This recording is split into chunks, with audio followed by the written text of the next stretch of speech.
Bonjour à toutes et à tous, merci d'avoir choisi 8 Mont Blanc et merci de nous rejoindre pour ce nouveau journal dans l'actualité de ce mercredi 1er juin 2022. 1500 âmes et un environnement bucolique, le petit village du Mont-Saxonais sur les hauteurs de la vallée de l'Arve s'interroge sur son avenir. Comment anticiper le manque de neige et l'arrêt probable du ski d'ici quelques années? La problématique fait débat. Et puis une pirogue carolingienne, une salle de bain et une télécabine. Ces 3 pièces historiques ont regagné leur probable dernière demeure. Elles feront partie des nouvelles collections du musée savoisien en rénovation depuis 2014. L'avenir de nombreuses stations-villages de moyenne altitude questionne davantage chaque saison. Le ski alpin pourrait bien disparaître en dessous de 1500 mètres d'altitude. Une diversification de l'offre des activités est donc aujourd'hui nécessaire.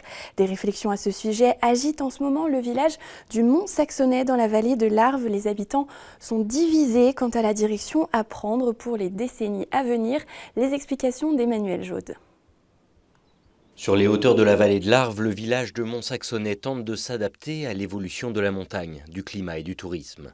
Ce mardi, une étape a d'ailleurs été franchie avec la signature d'une subvention entre la mairie et le conseil départemental. Une aide de 300 000 € qui participera à la construction d'une piste de pump track et d'un espace ludique, sportif et pédagogique autour du gypaète barbu. Un projet qui devrait voir le jour au printemps 2023. C'est un projet qui est connecté au village, donc qui va permettre aussi de favoriser l'économie avec nos commerces de proximité qui vont pouvoir en bénéficier, mais effectivement de répondre d'abord à la population locale, aux habitants du Mont-Saxonais, mais également aux locaux, aux visiteurs locaux de cette vallée de l'Arve. À la fois pour découvrir et informer sur le gypaète et sensibiliser sur le gypaète, mais aussi sur une diversification et une offre d'activités dans le cadre de cet espace. Et puis, bien évidemment, un espace qui pourra profiter aux touristes qui traverseront le Mont-Saxonais. Doté d'un domaine skiable alpin de plus en plus difficile à enneiger qui s'étend de 1000 à 1500 mètres d'altitude, le village doit en effet aujourd'hui choisir quel type de diversification envisager. Une décision dont la réflexion inhérente porte actuellement sur des ambitions nordiques du côté du plateau de Cenise.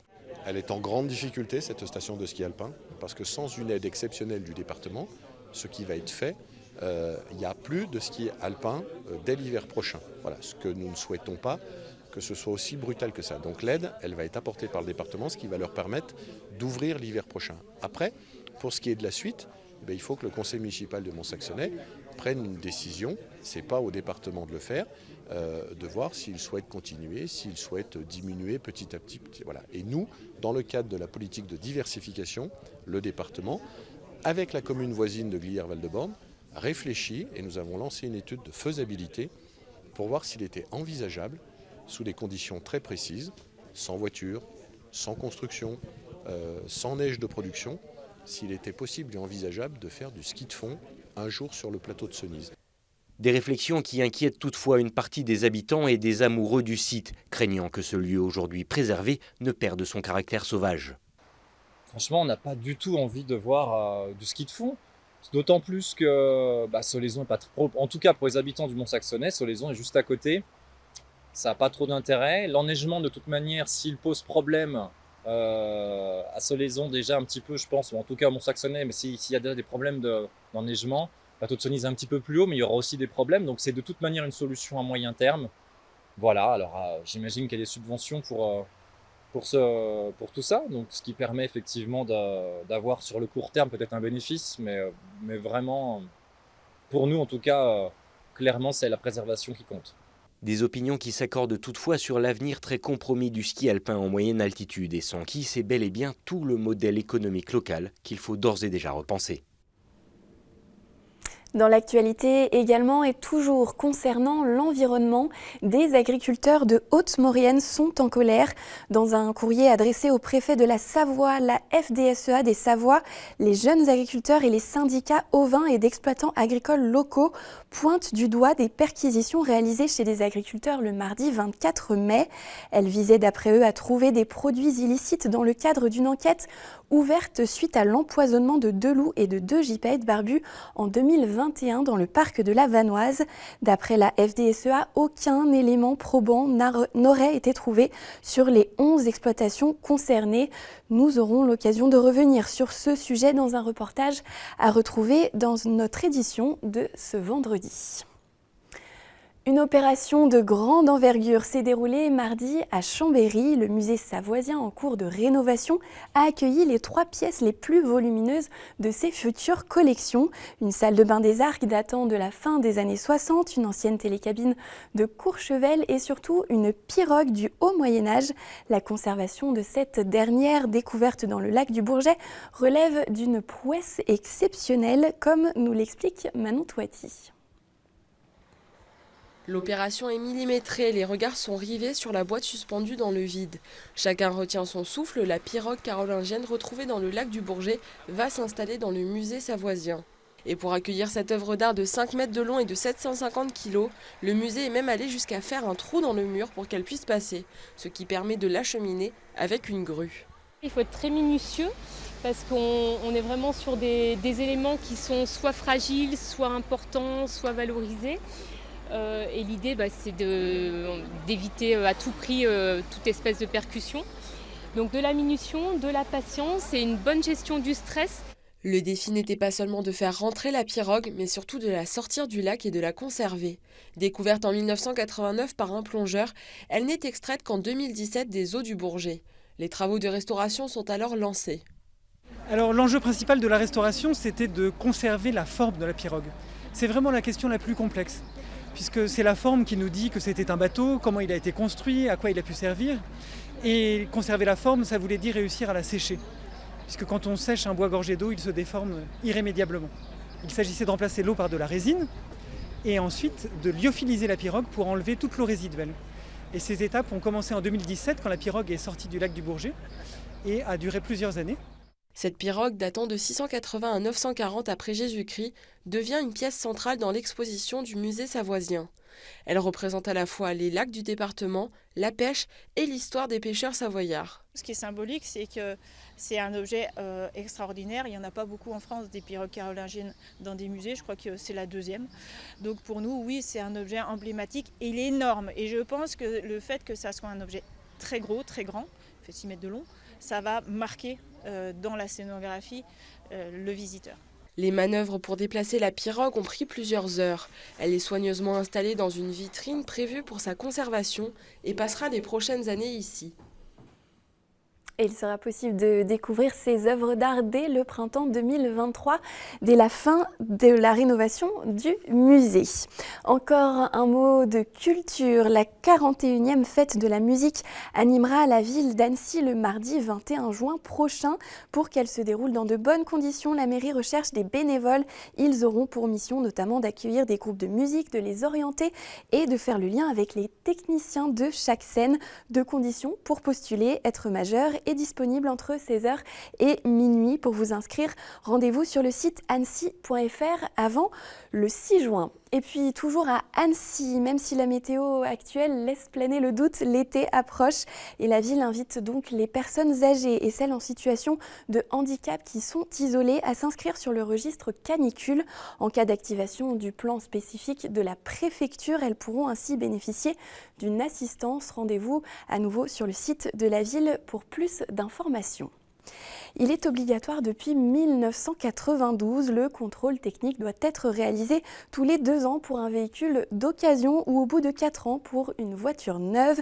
Avec des reports dus au confinement, c'est presque l'embouteillage dans les centres actuellement, comme nous l'explique notre invité du jour. Il s'agit du PDG d'Autovision. Bonsoir Bernard Bourrier, merci d'être avec nous alors que vous êtes en tournée un petit peu dans toute la France en ce moment. Bienvenue. Bonsoir.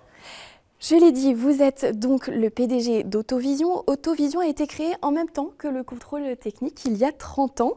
Le réseau compte plus de 1000 centres en France, une centaine dans notre région. En ce moment, je viens de le dire, il y a énormément de demandes parce qu'on est à l'approche de l'été, ça c'est plutôt habituel, mais il y a encore plus de demandes puisqu'il y a eu des reports dus au confinement, c'est bien ça ? Tout à fait. Il y a 2 ans, les Français étaient confinés, nous étions confinés. Donc les gens qui devaient passer leur contrôle technique au mois de mars, d'avril ou mai se sont reportés, effectivement, et à partir du 11 juin, quand l'état d'urgence sanitaire a été levé, il y a eu embouteillage. Donc, moralité, tous ces gens qui, il y a 2 ans, sont passés en masse, juste avant l'été, viennent en masse maintenant, 2 ans après, auxquels s'ajoutent tous les propriétaires qui ont acheté leur véhicule en 2018, 2018 plus 4, 2022, donc premier contrôle pour ces nouvelles véhicules. Et puis il y a le marché de l'occasion, vu la pénurie de véhicules neufs, qui fait qu'il y a beaucoup de monde. Alors vous cumulez tout ceci, ça veut dire simplement que pour les automobilistes, pour avoir une sécurité routière assurée et que leur véhicule soit conforme à la réglementation, s'il vous plaît, prenez un rendez-vous. C'est le plus simple et ça garantit un passage. Sans si problème. on veut, est-ce que vous pouvez nous rassurer, si on appelle par exemple aujourd'hui ou dans les jours qui viennent, Oui, est-ce qu'on bien peut sûr. passer le contrôle Oui, technique sans aucun avant problème, l'été? tout à fait. Plusieurs actualités qui marquent votre secteur, notamment la problématique du recrutement. Vous peinez à recruter. Comment vous expliquez ce manque de main-d'œuvre? Alors, on a 2 facteurs qui sont en train de se cumuler. D'une part, on a la pyramide des âges. Vous savez, 30 ans, ça veut dire que tous les gens qui ont commencé ce métier, au fur et à mesure, sont en train de partir à la retraite quand ils ne l'ont pas déjà fait. D'ailleurs, on voit les 2e générations qui arrivent aux affaires pour reprendre les centres de contrôle technique. Après, on a un autre phénomène qui est dû à la réglementation. La réglementation, vous savez, nous vivons sous le régime d'une réglementation européenne. Donc, il y a une directive européenne qui est transposée en droit français. Et la dernière transposition, qui date du 20 mai 2018, a modifié les prérequis d'accès à la profession. Ce qui veut dire qu'antérieurement, une fille ou un garçon titulaire d'un CAP, avec quelques années d'expérience, pouvait devenir contrôleur technique. Dorénavant, c'est un bac pro qui est nécessaire et qui est demandé. Et de ce fait-là, dans les bassins de formation, on a divisé les ressources minimum par 2, voire jusque par 4. Donc, ce qui veut dire que dans certains territoires, nous avons énormément de difficultés pour recruter des jeunes filles et des jeunes hommes. Il faut préciser, et c'est un métier qui est peu connu malheureusement, on en voit le côté réglementaire obligatoire, mais on oublie des fois que pour les enfants, c'est un métier intéressant. Pourquoi? Parce que c'est un métier de proximité dans une diversité, et c'est un métier qui n'est absolument pas délocalisable. Même si votre contrôle technique est à 1 ou 2 euros, vous n'irez jamais ni en Chine ni en Tunisie pour le faire. Est-ce que ça va encore se compliquer parce que j'ai vu que vos missions vont s'élargir à partir de 2023 avec le contrôle des données de consommation de carburant. Ça rajoute encore une expertise qu'il va falloir avoir? C'est une information qui est collectée à travers l'OBD. Donc les données sont générées par le véhicule de façon électronique et ce sont des données que l'on va collecter sans aucun souci. Il n'y a pas de point particulier lourd pour le consommateur. Autre actualité un petit peu chaude, si vous me passez l'expression, c'est le contrôle technique des 2 roues. Sa mise en place fait débat, elle a été repoussée, il pourrait entrer en vigueur à l'automne, c'est probable. Comment vous vous préparez à cette éventualité? Alors, si vous me permettez, le sujet est ô combien passionnant et intéressant. D'abord, je pense qu'il faut que tout le monde soit bien au courant. Ce n'est jamais que la 4e fois en 12 ans que le dossier est ressorti. Donc c'est une hydre de mer que l'on voit régulièrement sortir. Monstre du Loch Ness du contrôle technique. Intéressant. Deuxième chose, on est aujourd'hui dans une période intermédiaire. Pourquoi? Il y a une décision de justice qui a été rendue par le Conseil d'État en référé. Donc on est dans une situation d'urgence, comme le juge est capacité et habilité à le faire, ce qui est très bien, tout à fait normal, mais on attend la décision au fond. Et la décision au fond, ne connaissant pas actuellement le calendrier judiciaire du Conseil d'État, peut très bien arriver après le 1er octobre. Donc aujourd'hui, nous savons très bien qu'il va y avoir une décision du gouvernement, donc un arbitrage, on fait ou on ne fait pas. Et pour l'instant, je vous rappelle accessoirement que nous n'avons toujours pas de ministère des Transports. Donc le ministre des Transports n'étant pas là, il peut y avoir une décision effectivement de l'État à travers le Premier ministre ou le ministre de l'Environnement, mais pour l'instant, on n'a pas de tutelle directe. Ça, c'est un premier point. Le second point, on ne sait pas ce qui va être dit, ce sera oui ou non. Mais si c'est oui, il nous faut du temps pour le mettre en œuvre, parce que même si cela fait 10 ans que l'on en parle, même si ça fait X fois que le dossier a été sorti, il ne faut pas l'oublier qu'il faut un arrêté. À partir du moment où il faut un arrêté, il faut aussi des instructions techniques pour qu'on puisse former les contrôleurs, il faut les recruter, il faut avoir du matériel homologué, il faut l'acheter, il faut installer les centres, il faut former les gens. Vu la masse que cela représente, parce qu'on est quand même, on compte en plusieurs centaines de milliers, donc on est aux plusieurs millions même de véhicules à contrôler, pour avoir un maillage de proximité, comme c'est la politique française de faire du contrôle technique à proximité des besoins des gens. Il faut bien compter quand même entre 12 et 18 mois pour faire un travail sérieux et normal, ce qu'attendent les Français d'un contrôle technique. Vous avez déjà des questions, peut-être des appels de motards bien sûr, inquiets bien sûr. Ou... Non, pas inquiets. Non, je crois qu'il faut faire attention.